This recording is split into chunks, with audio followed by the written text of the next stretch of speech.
Hello students, आज इस video में चैप्टर 14 सममिति प्रश्नावली 14.1 से क्वेश्चन नंबर 1 सोल्व करेंगे। तो क्वेश्चन नंबर 1 देखिए, निम्नलिखित छेद की हुई आकृतियों की प्रतिलिपियां बनाकर यानी खींचकर उनमें से प्रत्येक की सममित रेखाएं ज्ञात कीजिए। तो देखिए इस क्वेश्चन में हमें ये कुछ छेद की हुई आकृतियाँ दी गई हैं, हमें इनमें सममित रेखाएँ खींचनी है।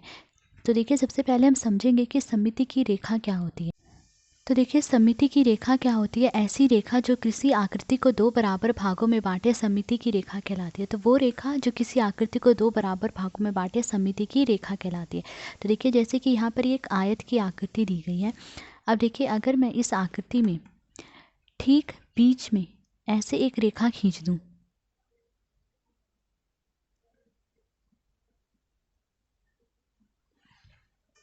तो देखिए मैंने ये एक रेखा खींच दी है। ये रेखा देखिए इस आकृति को इन दो बराबर भागों में बांट रही है। तो ये एक सममिति की रेखा है। देखिए जब मैं इस वाले भाग को इस सममित रेखा के साथ इस तरह से मोड़ूंगी तो ये दोनों भाग एक दूसरे के ऊपर पूरी तरह से आ जाएंगे। ठीक है, तो ये क्या है, सममिति की रेखा। ठीक है, अब देखिए इस आकृति में मैं सममिति की रेखा ऐसे में भी खींच सकती हूँ। तो देखिए ये भी एक सममित रेखा है। ये रेखा इस आकृति को अब इन दो बराबर भागों में बांट रही है। अगर मैं इस नीचे वाले भाग को सममित रेखा के साथ इस तरह से मोड़ूंगी तो देखिए ये दोनों भाग जो है एक दूसरे के ऊपर पूरी तरह से आ जाएंगे ऐसे। ठीक है, तो इसमें सममित रेखा हम ऐसे भी खींच सकते हैं और ऐसे में भी खींच सकते हैं। तो ये दोनों जो है सममित रेखाएं हैं। तो सममित रेखा क्या होती है, ऐसी रेखा जो किसी आकृति को दो बराबर भागों में बांटे।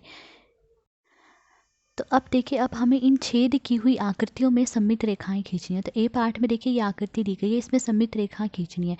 तो देखिए इसमें एक सममित रेखा ऐसे खींची जा सकती है। देखिए इस भुजा का मध्य बिंदु ले लीजिए, मध्य बिंदु यानी ठीक बीच का बिंदु, और इसके सामने वाली भुजा का भी मध्य बिंदु ले लीजिए, ये ले लिया। अब इन दोनों बिंदुओं को मिलाते हुए एक सममित रेखा ऐसे खींच सकते हैं। तो देखिए इन दोनों बिंदुओं को मिलाते हुए मैंने ये सममित रेखा खींच दी है। तो देखिए ये सममित रेखा इस आकृति को इन दो बराबर भागों में बांट रही है।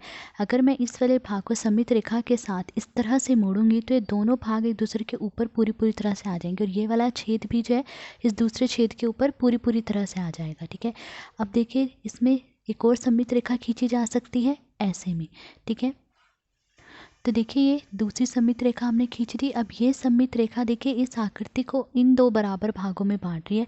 अगर इस वाले भाग को सममित रेखा के साथ इस तरह से मोड़ा जाए तो ये दोनों भाग एक दूसरे के ऊपर पूरी तरह से आ जाएंगे। अब देखिए इसमें सिर्फ दो ही सममित रेखाएं खींची जा सकती है। अब देखिए अगर मैं ऐसे में सममित रेखा खींचूँ तब इस आकृति के ये दो भाग हो रहे हैं, पर देखिए इस वाले भाग में यहाँ पर छेद है। ठीक है, अब जब मैं इस भाग को सममित रेखा के साथ इस तरह से मोड़ूंगी तो देखिए दोनों छेद जो है एक दूसरे के ऊपर नहीं आएंगे, क्योंकि ये वाला छेद जो इस तरफ चला जाएगा। ठीक है, तो इसमें सिर्फ दो सममित रेखाएं खींची जा सकती है, एक ऐसे और एक ऐसे। अब बी पार्ट में देखिए आकृति दी गई है, इसमें सममित रेखा खींचनी है। अब देखिए इसमें हम ऐसे सममित रेखा नहीं खींच सकते, क्योंकि अगर मैं ऐसे में सममित रेखा खींच रही हूँ तब इस आकृति के ये दो भाग हो रहे हैं। ठीक है, अब देखिए इस वाले भाग में यहाँ पर ये दो छेद हैं, पर इस भाग में यहाँ पर छेद नहीं है। अगर मैं इस भाग को सममित रेखा के साथ इस तरह से मोड़ूंगी तो यहाँ पर तो छेद है ही नहीं। ठीक है, तो ऐसे सममित रेखा नहीं खींची जा सकती और ना ही ऐसे में खींची जा सकती है, क्योंकि अगर मैं ऐसे में सममित रेखा खींच रही हूँ तब इस आकृति के ये दो भाग हो रहे हैं, और इस वाले भाग में देखिए यहाँ पर छेद है पर इस नीचे वाले भाग में यहाँ पर दो छेद नहीं है, तो हम ऐसे भी सममित रेखा नहीं खींच सकते। तो देखिए इसमें सिर्फ ऐसे में हम एक सममित रेखा खींच सकते हैं।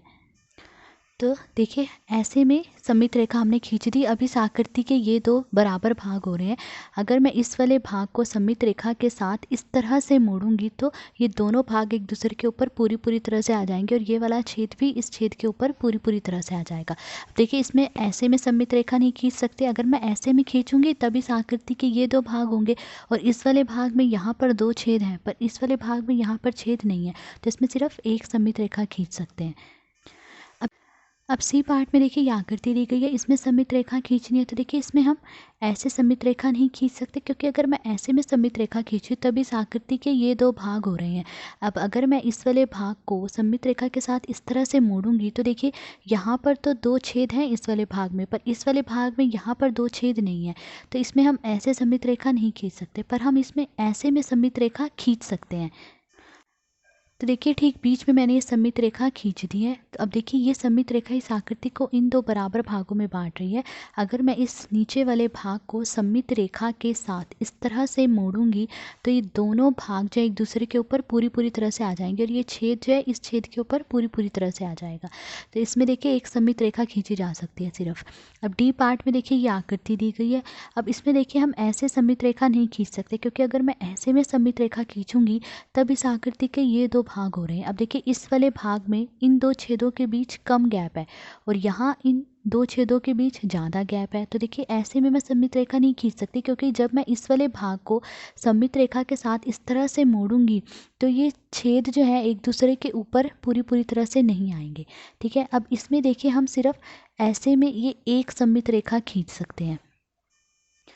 तो देखिए इस तरह से ठीक बीच में सममित रेखा खींचनी है। अब ये सममित रेखा इस आकृति को इन दो बराबर भागों में बांट रही है। अगर मैं इस नीचे वाले भाग को सममित रेखा के साथ इस तरह से मोड़ूंगी तो ये भाग इस भाग के ऊपर पूरी तरह से आ जाएगा, यानी दोनों भाग एक दूसरे के ऊपर पूरी तरह से आ जाएंगे। ये वाला छेद इस छेद के ऊपर आ जाएगा और ये वाला छेद इस छेद के ऊपर आ जाएगा। तो इसमें सिर्फ एक सममित रेखा खींच सकते हैं ऐसे। अब ई पार्ट में देखिए आकृति दी गई है। अब इसमें सममित रेखाएं खींचें तो देखिए इसमें एक सममित रेखा हम ऐसे खींच सकते हैं। इस भुजा का मध्य बिंदु ले लीजिए, यानी ठीक बीच का बिंदु, और इसके सामने वाली भुजा का भी मध्य बिंदु ले लीजिए और इन दोनों बिंदुओं को मिलाते हुए एक सममित रेखा खींच लेंगे। तो देखिए सममित रेखा हमने खींच दी। ये रेखा इस आकृति को इन दो बराबर भागों में बांटी। अगर इस भाग को सममित रेखा के साथ इस तरह से मोड़ा जाए तो दोनों भाग एक दूसरे के ऊपर पूरी तरह से आ जाएंगे। ये वाला छेद इस छेद के ऊपर आ जाएगा और ये छेद इस छेद के ऊपर आ जाएगा। अब देखिए दूसरी सममित रेखा इस तरह से ठीक बीच में खींची जा सकती है। तो देखिए दूसरी सममित रेखा खींच दी हमने। अब ये रेखा इस आकृति को इन दो बराबर भागों में बांटी है। अगर इस नीचे वाले भाग को सममित रेखा के साथ इस तरह से मोड़ दिया जाए तो देखिए दोनों भाग एक दूसरे के ऊपर पूरी तरह से आ जाएंगे। ये वाला छेद इस छेद के ऊपर आ जाएगा और ये छेद इस छेद के ऊपर आ जाएगा। ठीक है, अब देखिए इसमें एक और सममित रेखा हम ऐसे में खींच सकते हैं। तो अब देखिए इस बिंदु और इस बिंदु को मिलाते हुए हमने ये एक और सममित रेखा खींच दी। अब इस आकृति के ये दो बराबर भाग हो रहे हैं। अगर इस वाले भाग को सममित रेखा के साथ इस तरह से मोड़ दिया जाए तो ये दोनों भाग एक दूसरे के ऊपर पूरी तरह से आ जाएंगे और ये वाला छेद इस छेद के ऊपर आ जाएगा। ठीक है, अब एक और सममित रेखा हम खींच सकते हैं इस बिंदु और इस बिंदु को मिलाते हुए ऐसे में। तो देखिए एक और सममित रेखा हमने खींच दी। अब इस आकृति के ये दो बराबर भाग हो रहे हैं। अगर इस वाले भाग को सममित रेखा के साथ इस तरह से मोड़ा जाए तो दोनों भाग एक दूसरे के ऊपर पूरी तरह से आ जाएंगे। तो देखिए इसमें 1, 2, 3 और 4 सममित रेखाएं खींची जा सकती हैं। अब एफ पार्ट में देखिए कितनी सममित रेखाएं खींची जा सकती हैं। देखिए इसमें सिर्फ एक सममित रेखा खींची जा सकती है ऐसे। अगर मैं ऐसे में सममित रेखा खींचूं तब इस आकृति के ये दो भाग हो रहे हैं। और तो देखिए इस वाले भाग में यहाँ पर तो दो बिंदु हैं, पर इस वाले भाग में तब यहाँ पर दो बिंदु नहीं है। तो इसमें सिर्फ ऐसे में एक सममित रेखा खींची जा सकती है। तो देखिए हमने ठीक बीच में एक सममित रेखा खींच दी है। ये रेखा इस आकृति को इन दो बराबर भागों में बांटे। अगर इस वाले भाग को सममित रेखा के साथ इस तरह से मोड़ूं तो ये भाग इस भाग के ऊपर पूरी तरह से आ जाएगा, यानी दोनों भाग एक दूसरे के ऊपर पूरी तरह से आ जाएंगे। ये वाला छेद इस छेद के ऊपर आ जाएगा। ठीक है, अब जी पार्ट में देखिए ये आकृति दी गई है। इसमें देखिए सिर्फ एक सममित रेखा खींची जा सकती है ऐसे में। तो देखिए एक सममित रेखा हमने खींच दी। ये रेखा इस आकृति को इन दो बराबर भागों में बांटे। अगर इस वाले भाग को सममित रेखा के साथ इस तरह से मोड़ा जाए तो दोनों भाग एक दूसरे के ऊपर पूरी तरह से आ जाएंगे। ये छेद इस छेद के ऊपर आ जाएगा। एच पार्ट में देखिए आकृति दी गई है। इसमें देखिए ऐसे में हम सममित रेखा नहीं खींच सकते, क्योंकि तब आकृति के दो बराबर भाग नहीं हो रहे हैं। ठीक है, तो इसमें हम देखिए ऐसे में सममित रेखा खींच सकते हैं। तो देखिए ठीक बीच में हमने सममित रेखा खींच दी। अभी इस आकृति के ये दो बराबर भाग हो रहे हैं।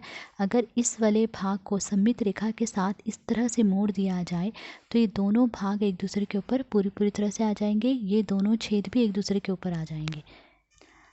आई पार्ट में देखिए ये आकृति दी गई है। अब इसमें देखिए सिर्फ ऐसे में एक सममित रेखा खींची जा सकती है, ऐसे में नहीं खींची जा सकती। अगर मैं ऐसे में खींचूंगी तब इसे आकृति के ये दो भाग हो रहे हैं। अब देखिए इस वाले भाग में यहाँ पर दो छेद हैं, पर इस वाले भाग में नहीं है।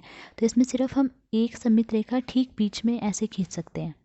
तो देखिए हमने ये एक सममित रेखा खींच दी। ये रेखा इस आकृति को इन दो बराबर भागों में बांटी। अगर इस वाले भाग को सममित रेखा के साथ इस तरह से मोड़ा जाए तो दोनों भाग एक दूसरे के ऊपर पूरी तरह से आ जाएंगे। अब जे पार्ट में देखिए ये आकृति दी गई है। इसमें सममित रेखा खींचनी है। तो देखिए इसमें एक सममित रेखा हम ऐसे खींच सकते हैं। तो देखिए हमने ये सममित रेखा खींच ली, ठीक बीच में खींचनी है ताकि आकृति के दो बराबर भाग हो जाएं। तो देखिए इस आकृति के दो बराबर भाग हो रहे हैं। अगर इस वाले भाग को सममित रेखा के साथ इस तरह से मोड़ा जाए तो दोनों भाग एक दूसरे के ऊपर पूरी तरह से आ जाएंगे, दोनों छेद भी एक दूसरे के ऊपर आ जाएंगे पूरी तरह से। फिर देखिए दूसरी सममित रेखा इसमें हम ऐसे खींच सकते हैं। अब देखिए इस आकृति के ये दो बराबर भाग हो गए। अगर इस नीचे वाले भाग को सममित रेखा के साथ इस तरह से मोड़ा जाए तो दोनों भाग एक दूसरे के ऊपर पूरी तरह से आ जाएंगे।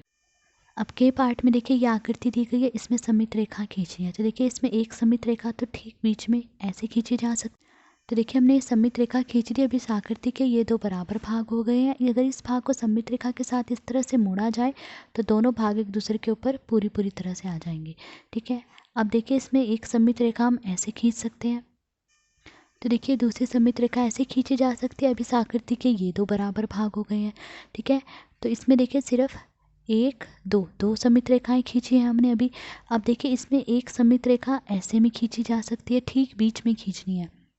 तो देखिए सममित रेखा हमने खींच ली। अभी इस आकृति के ये दो बराबर भाग हो गए हैं। अगर इस वाले भाग को सममित रेखा के साथ इस तरह से मोड़ा जाए दोनों भाग एक दूसरे के ऊपर पूरी तरह से आ जाएंगे। ये छेद इस छेद के ऊपर आ जाएगा और ये इसके ऊपर आ जाएगा। ठीक है, फिर देखिए इसमें एक सममित रेखा ऐसे में खींची जा सकती है। तो देखिए हमने एक और सममित रेखा खींच ली। अब ये रेखा इस आकृति को इन दो बराबर भागों में बांट रही है। अगर इस वाले भाग को सममित रेखा के साथ इस तरह से मोड़ दिया जाए तो दोनों भाग एक दूसरे के ऊपर पूरी तरह से आ जाएंगे। अब एल पार्ट में देखिए ये आकृति दी गई है, इसमें सिर्फ एक सममित रेखा खींची जा सकती है ऐसे में, ठीक बीच में। तो देखिए हमने ये एक सममित रेखा खींच दी। ये सममित रेखा इस आकृति को इन दो बराबर भागों में बांट रही है। अगर इस वाले भाग को सममित रेखा के साथ इस तरह से मोड़ा जाए तो दोनों भाग एक दूसरे के ऊपर पूरी तरह से आ जाएंगे। अगर मैं ऐसे में सममित रेखा खींचती देखिए तब इस आकृति के ये दो भाग होते। अब देखिए इस वाले भाग में यहाँ पर तो छेद है पर इस भाग में यहाँ पर छेद नहीं है, तो इसमें सिर्फ एक सममित रेखा ऐसे खींची जा सकती है। अगर मैं ऐसे में खींच रही तब इस आकृति के ये दो भाग होते। तब देखिए इस वाले भाग में यहाँ पर दो छेद हैं पर यहाँ पर सिर्फ एक ही छेद है, यहाँ छेद नहीं है। ठीक है, तो इसमें सिर्फ एक सममित रेखा खींची जा सकती है ऐसे। तो आज इस वीडियो में हमने क्वेश्चन नंबर 1 सोल्व करा। अगर आपको वीडियो पसंद आई हो तो please like share and subscribe. Thank you.